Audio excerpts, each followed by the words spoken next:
Well, this is kind of an awkward way to start a video. Alright, so there's a good explanation of why I'm under the GT500, and that is to fix that pesky check engine light. Now, this is the O2 sensor defoulers I had mentioned in a previous video, where this goes into the H pipe where normally the O2 sensor would go, and then the O2 sensor goes in this end. So you have a little J hook that comes off the H pipe, so it'll come down, J hook off, and then the O2 sensor goes here. These are the little restrictors that will go into the end of here. Oh, I'm sorry, here, and that will throw, well, I'm not going to say throw the sensor off, but it restricts the airflow, so that way it thinks that there's a cat before it, and therefore supposed to eliminate the check engine light. Now, I have one on there already, which I'll show you in a minute, but right now I need to get this out of the package and that little restrictor plate on there.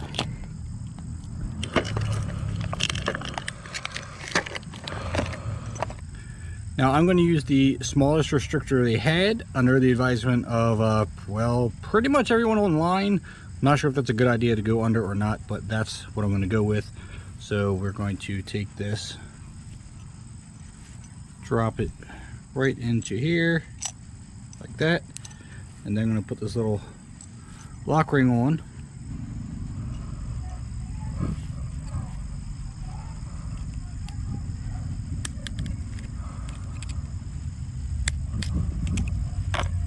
Just like that.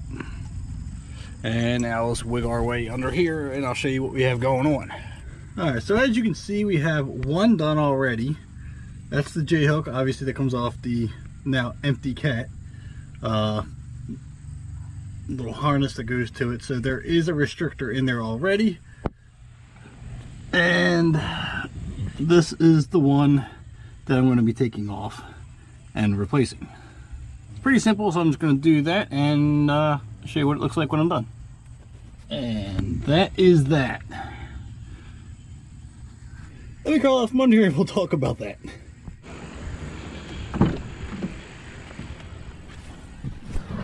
All right.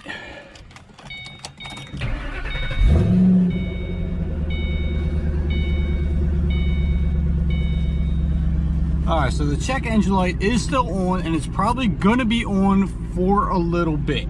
From my understanding, it's going to take about 3 or 4 cycles or so on and off and driving here and there to register the new, I don't want to say settings. Settings is a bad thing. The new calibration. That's what I want to say. To register the new calibration.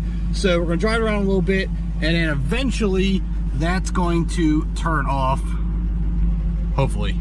Last video I talked about the lowering and the fact that the wheel offset was off, which, let's go take a look at that real quick. If you haven't seen the previous video, we got that tire, which is real close to, well, it's flush with the fender. And if you walk over here, this one is definitely not. So it kicked a little bit. It's not much. It might be a 1/4 inch, but it's nothing big. So what we did, obviously, again, if you watched the last video, we ordered a panhard bar, which should be in this box. So we're going to try to open this.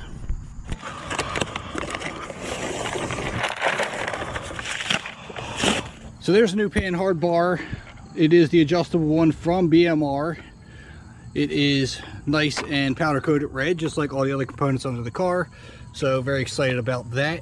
And once we get that in there and adjust it, we'll be able to shift that axle back in place, which we're going to do here shortly. But yeah. All right, so we're going to pick this up a couple days later. It was starting to get late in the day. You had to get the kids to bed, do all that stuff. But now it's raining and wet. But we got to get the car finished. Of course, now that the car is lowered, I don't have the room to get the jack under the car, so I'm going to have to drive it up on blocks and then have that little extra room to get there. But since I did show you that I put those defoulers on, with the defoulers on the O2 sensors, guess what?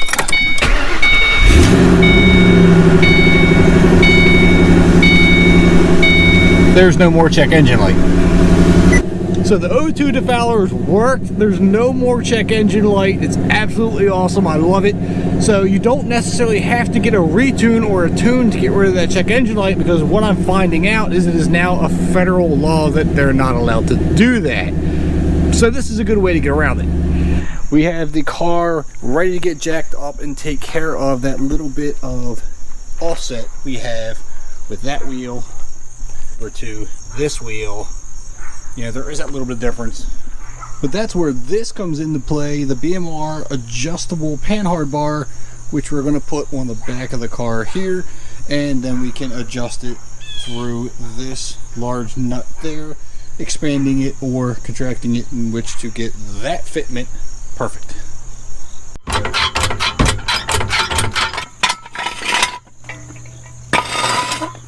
I think I'm going to have to invest in a low profile jack that raises a lot faster, because this is frustrating. Then again, this thing is probably 15 years old, so it's probably due for an upgrade anyway.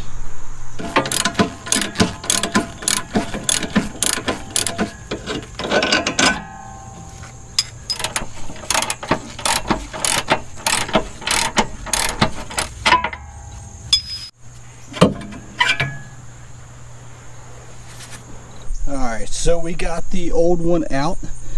New one, you can actually see, is quite a bit thicker, so this should add a little bit more rigidity than the old one. And to get it back in, I'm going to set this to where it's pretty much the exact same length as the original, and then we can make adjustments from there. It looks to be pretty close, so we're going to put it in like this and then see what happens. The 90-degree fitting, which we need to tighten up. I'm going to check, make sure these are tight, which they're not, so definitely tighten them up. The short end of the bar goes toward the driver's side of the car, so make sure you do that properly. But first we're going to tighten these up, and then once you have the fittings tight, throw a little bit of grease on each end, and don't forget to put some grease on the polyurethane bushings so they don't squeak.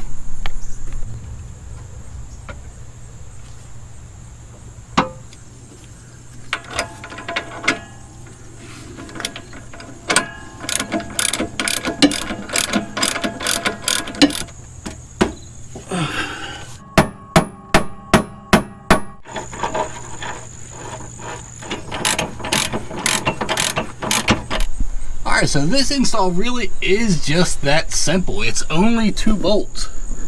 One there and one there. Again, make sure your 90-degree grease fitting is on this side. You want the shorter link on the driver's side. And that's really just it. And you know, all this red really does look good under here. Alright, so now that the bar is on, you can actually make adjustments with the car up on the jack stands, and already, I think it's already pulled in a bit. I don't see that side actually did get pulled in, and then this side actually may have gotten pushed out a bit, so we may have to make some adjustments there.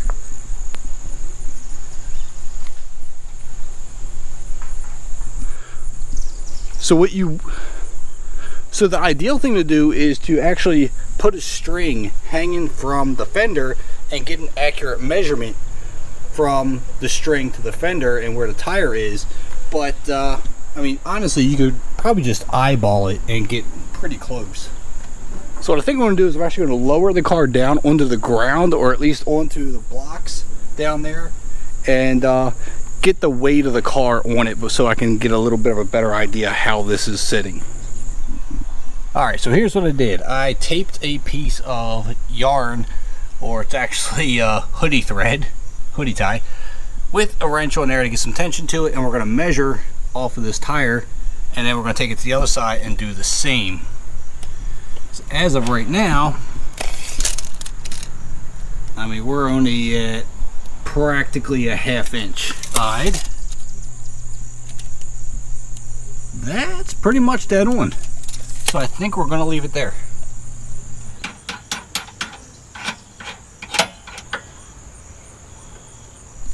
Alright, so the nuts are locked down.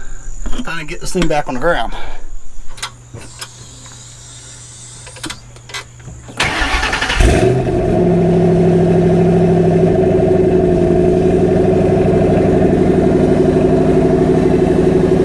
right, so it's off the wood, it's back on the ground, and I'm pretty happy with the way it's sitting. It definitely looks a lot more flush.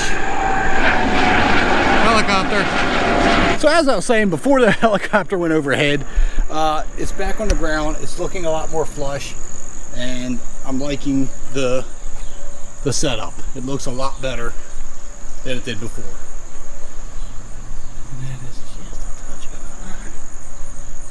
So if you have any plans to lower your S197 and you have a solid panhard bar, which pretty much they all do, make sure you get an adjustable, because it will throw the rear end out, even if you're lowering it a little bit with the FRPP springs, which are about 1.25 inches. I think it actually lowered it a little bit more. It might have been like 1.5 inches. But again, there's still a little bit of a gap, but it's not bad at all, especially if you plan on going with a larger wheel and tire package.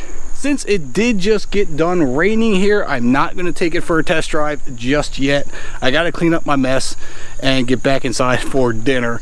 But yeah, the roads are all wet. As you can see, it's not like I can test out the handling or anything in this kind of weather anyway, but I am going to get back to that. I'm going to do a follow-up POV drive on some back roads to see how much of a difference this made, if the panhard bar made any difference at all, other than just aligning the axle where it needs to go. So the suspension is pretty much dialed in where I want it now, and we have some other really big plans going on this week. So make sure you hit that subscribe button and the bell notification so you know when you see what these big plans are. I'll catch you in the next upload.